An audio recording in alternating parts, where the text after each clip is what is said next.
ద్వితీయోపదేశకాండము 32వ అధ్యాయము. ఆకాశమండలమా చెవినొగ్గుము, నేను మాటలాడుతును. భూమండలమా నా నోటి మాట వినుము. నా ఉపదేశము వానవలె కురియును, నా వాక్యము మంచువలెను, లేతగడ్డి మీద పడు చినుకుల వలెను, పచ్చిక మీద కురియు వర్షము వలెను ఉండును. నేను యెహోవా నామమును ప్రకటించెదను.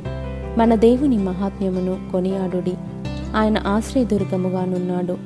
ఆయన కార్యము సంపూర్ణము, ఆయన చర్యలన్నీయు న్యాయములు.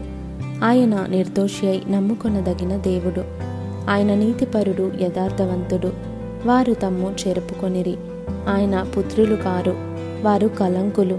మూర్ఖత గల వక్రవంశము, బుద్ధి లేని అవివేక జనమా, ఇట్లు యెహోవాకు ప్రతీకారము చేయుదురా?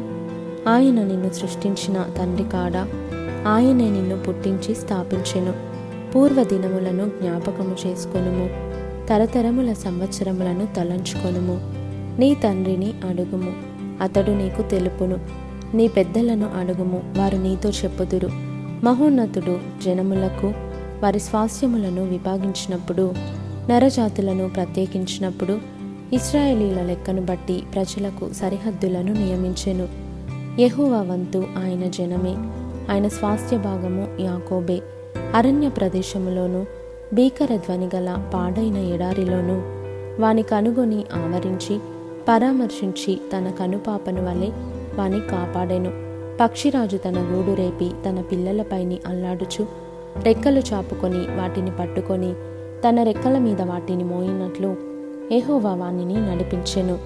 యెహోవా మాత్రము వాని నడిపించెను.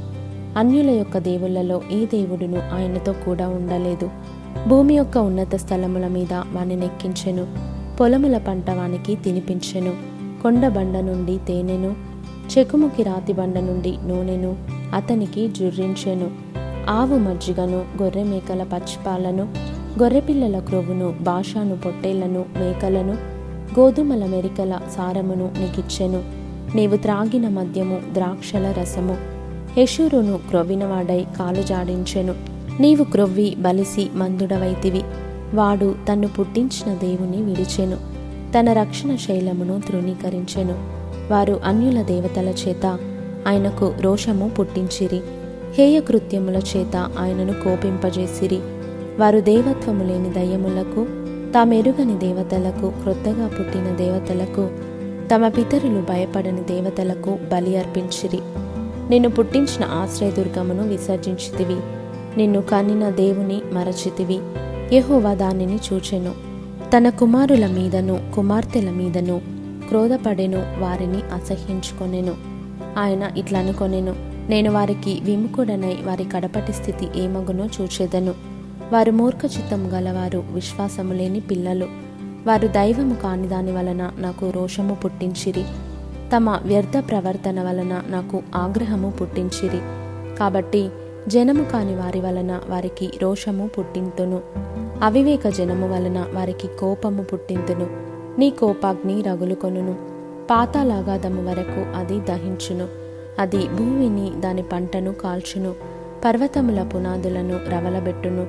వారికి ఆపదలను విస్తరింపజేసేదను, వారి మీద నా బాణములన్నిటినీ వేసెదను. వారు కరువు చేత క్షీణించుదురు, మంట చేతను క్రూరమైన హత్య చేతను హరించిపోవుదురు. బురదలో ప్రాకు పాముల విషమును, మృగముల కోరలను వారి మీదికి రప్పించెదను.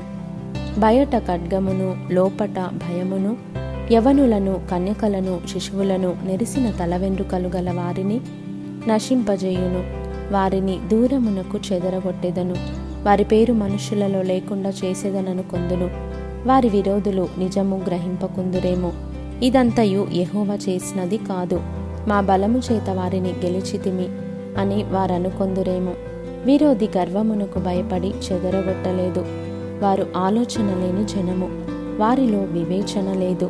వారు జ్ఞానము తెచ్చుకొని దీని తలపోసి తమ కడవరి స్థితి యోచించుట మేలు.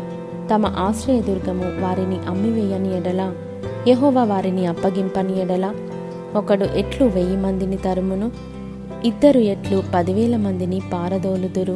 వారి ఆశ్రయదుర్గము మన ఆశ్రయదుర్గము వంటిది కాదు. ఇందుకు మన శత్రువులే తీర్పరులు. వారి ద్రాక్షవల్లి సొదొమ ద్రాక్షవల్లి, అది గొమొర్రా పొలములలో పుట్టినది. వారి ద్రాక్ష పండ్లు పిచ్చి ద్రాక్ష పండ్లు, వాటి గెలలు చేదైనవి. వారి ద్రాక్ష రసము క్రూర సర్పముల విషము, నాగుపాముల క్రూర విషము. ఇది నా యొద్ద మరుగుపడి ఉండలేదా? నా నిధులలో ముద్రింపబడి ఉండలేదా? వారి కాలు జారు కాలమున పగ తీర్చుటయు ప్రతిఫలమిచ్చుటయు నావే. వారి ఆపద్దినము సమీపించును, వారి గతి త్వరగా వచ్చును, వారికి ఆధారము లేకపోవును. నిర్బంధింపబడిన వాడును స్వతంత్రుడును లేకపోవును. యెహోవా చూచును, తన సేవకులను గూర్చి సంతాపపడును. నిజముగా తన ప్రజలకు తీర్పు చేయును. ఆయన వారి నైవేద్యముల క్రొవ్వును తిని వారి పానీయార్పణమైన ద్రాక్షరసమును త్రాగిన వారి దేవతలేమైరి. వారు ఆశ్రయించిన దుర్గములే లేచి మీకు సహాయము చేయవచ్చును. వారు మీకు శరణము కానియుడి అని చెప్పును. ఇదిగో నేనే దేవుడను, నేను తప్ప వేరొక దేవుడు లేడు. మృతినందించువాడను బ్రతికించువాడను నేనే, గాయపరచువాడను స్వస్థపరచువాడను నేనే. నా చేతిలో నుండి విడిపించువాడెవడునూ లేడు. నేను తలతలలాడు నా ఖడ్గము నూరి నా చేత న్యాయమును పట్టుకొనిన ఎడల నా శత్రువులకు ప్రతీకారము కలుగజేసేదను. నన్ను ద్వేషించు వారికి ప్రతిఫలమిచ్చేదను. రక్తము చేత నా బాణములను మద్దిల్ల చేసేదను. చంపబడిన వారి రక్తమును, చెరపట్టబడిన వారి రక్తమును, శత్రువులలో వీరుల తలలను నా ఖడ్గము భక్షించును.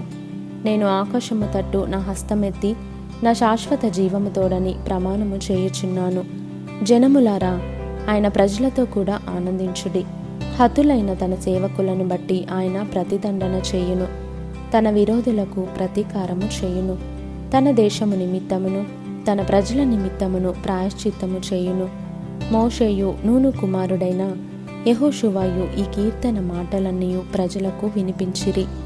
మరియు మోషే ఈ మాటలన్నీయు ఇశ్రాయేలీయులందరితో చెప్పి చాలించి మరలా వారితో ఇట్లనెను: మీతో సాక్ష్యముగా నేడు నేను పలికిన మాటలన్నిటినీ మీ మనస్సులలో పెట్టుకొని మీ సంతతి వారు ఈ ధర్మశాస్త్ర వాక్యములన్నిటినీ అనుసరించి నడుచుకొనవలెనని వారికి ఆజ్ఞాపింపవలెను. ఇది మీకు నిరర్ధకమైన మాట కాదు, ఇది మీకు జీవమే. మరియు మీరు స్వాధీనపరచుకొనుటకు యోర్దానును దాటబోవుచున్న దేశములో దీనిని బట్టి మీరు దీర్ఘాయుష్మంతులగుదురు.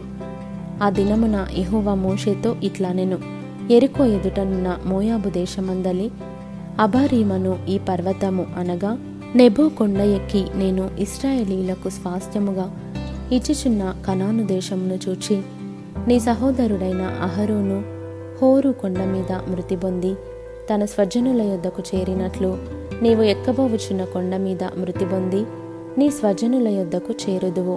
ఏలయనగా మీరు సీను అరణ్యములో కాదేషు మెరీబా నీళ్ల యొద్ద ఇశ్రాయేలీల మధ్యను నన్ను పరిశుద్ధపరచక ఇశ్రాయేలీల మధ్యను నా మీద తిరుగుబాటు చేసితిరి. ఎదురుగా ఆ దేశమును చూచిదవు, కానీ నేను ఇశ్రాయేలీలకిచ్చుచున్న ఆ దేశమున నీవు ప్రవేశింపవు.